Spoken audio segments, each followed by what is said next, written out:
थे।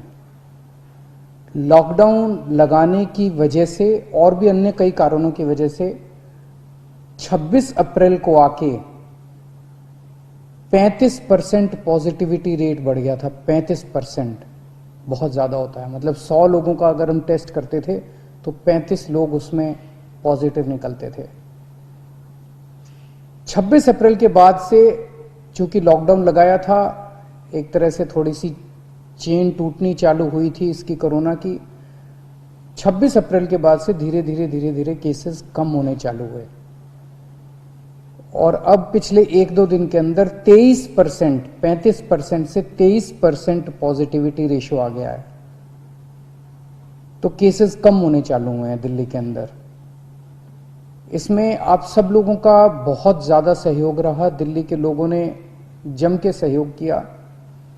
आप लोगों ने लॉकडाउन का पूरी तरह से पालन किया और ये हम सब लोगों की, अपने परिवार की जिंदगी और उनके स्वास्थ्य की बात है।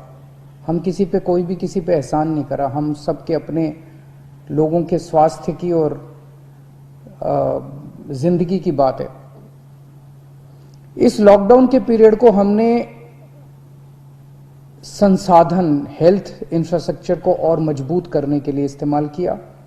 कई जगह नए ऑक्सीजन बेड्स तैयार किए गए। सबसे बड़ी दिक्कत दिल्ली में ऑक्सीजन की आई है।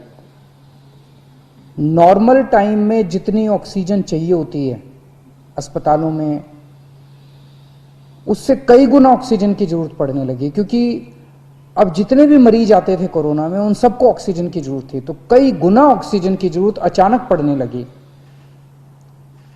पिछले कुछ दिनों में केंद्र सरकार के साथ मिलके और हाई कोर्ट और सुप्रीम कोर्ट के आदेशों से, केंद्र सरकार के सहयोग से अब ऑक्सीजन की स्थिति दिल्ली के अंदर काफी सुधरी है पिछले कुछ दिनों में।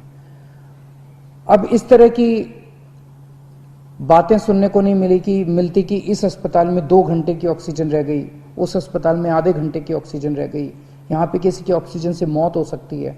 अब इस तरह की बातें सुनने को नहीं मिल रही है। तो इस लॉकडाउन के पीरियड को हमने अपने सिस्टम को भी सुधारने में काफी प्रयास किए। पिछले कुछ दिनों से वैक्सीन को भी बड़ी तेजी के साथ वैक्सीनेशन का कार्यक्रम शुरू किया गया है। आप में से जितने लोगों ने वैक्सीन लगवाया उन्होंने देखा होगा कि दिल्ली सरकार ने जो स्कूलों में इंतजाम किए हैं वो कितने शानदार इंतजाम किए हैं। सब लोग इसकी तारीफ कर रहे हैं, सब लोगों को अच्छा लग रहा है। हमारे युवा बढ़ चढ़ के वैक्सीन लगवा रहे हैं। यहाँ तक कि दिल्ली के आसपास के इलाकों से भी लोग दिल्ली में आके वैक्सीन लगवा रहे हैं। वैक्सीन के स्टॉक की कमी है, इसमें हमने केंद्र सरकार से सहयोग मांगा है। मुझे पूरी उम्मीद है जैसे केंद्र सरकार अन्य बातों पे भी सहयोग करती रही है, इसमें भी हमारा पूरा सहयोग करेगी। पिछले कुछ दिनों में सब लोगों से मेरी बात हुई है, व्यापारियों से, महिलाओं से, युवाओं से, अलग अलग किस्म के लोगों से बात हुई है और सबका ये मानना है कि कोरोना के केस कम तो हुए हैं लेकिन अभी भी बहुत हैं। 23% अभी भी संक्रमण दर है। अभी ढिलाई नहीं दी जा सकती, अभी समय नहीं आया है ढिलाई देने का। तो सबका ये मानना है कि अभी लॉकडाउन को और एक्सटेंड करने की जरूरत है। अभी और इस कड़ाई को अभी थोड़े दिन और बरकरार रखने की जरूरत है, नहीं तो अभी जो हमने हासिल किया वो भी खत्म हो जाएगा।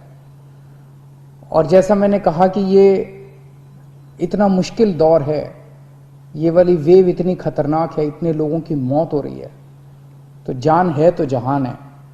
अगर जिंदगी बचेगी तो बाद में और बहुत कुछ कर लेंगे जिंदगी में। सबसे पहले इस टाइम जिंदगी बचाना है। तो इसीलिए सरकार ने आप सब लोगों के फीडबैक के आधार पे, आप सब लोगों की इसके आधार पे मजबूरीवश अभी 1 हफ्ते का लॉकडाउन और बढ़ाया जा रहा है।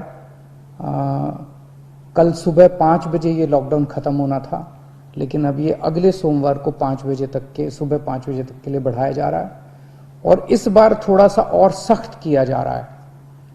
कल से दिल्ली के अंदर मेट्रो भी चलना बंद हो जाएंगी। हमारी कोशिश है कि जितना ज़्यादा इसको, लॉकडाउन को सख्त किया जाएगा, उतना तेजी से हम सब लोग कोरोना पे काबू पा पाएंगे। मेरी आप सबसे